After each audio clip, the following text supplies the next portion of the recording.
दर्शक महानुभावहरु नमस्कार। मेरो नाम कमल भुसाल। म अहिले अर्घाखाँचीको बसेरीको जंगलमा छु।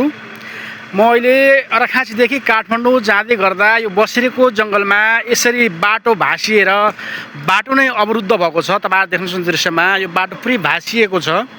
आधा बाटो पुरै तल भासिएको छ र यहाँ जाम पनि लागेको छ।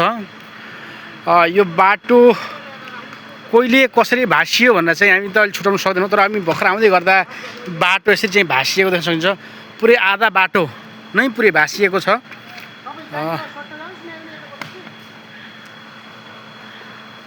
र यहाँ प्यासेन्जरहरूले चाहिँ यसरी ढुङ्गा राखेर सकिन्छ कि गाडी पास गराउन भनेर प्रयास गरिरहनु भएको छ।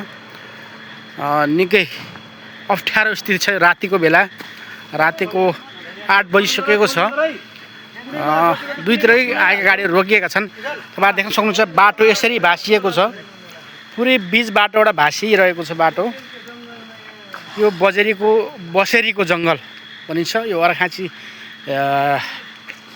सन्धिखर्कबाट आउँदा चाहिँ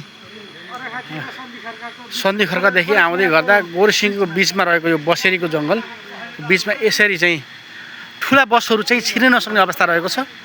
सानो हाइस त भलै छिल्ला पनि र ठुला बसहरू छिर्न नसक्ने अवस्था रहेको छ। यसरी बाटो भासिएको अवस्था छ। फेरि पनि ढुङ्गा राखेर गाडीहरू निकाल्ने कोसिस गरिएको छ। म सम्बन्धित निकायलाई यो क्षेत्रमा आएर बाटो खुलाउनको लागि विनम्र अनुरोध गर्दछु। किनभने यो हाम्रो गोरसिङ सन्धिखर्क हाइवे हो। यहाँ निरन्तर गाडी आइराख्ने गर्छन् र यसरी चाहिँ अवरुद्ध भयो भने जाम लाग्ने र भोलि समस्या हुने देखिन्छ।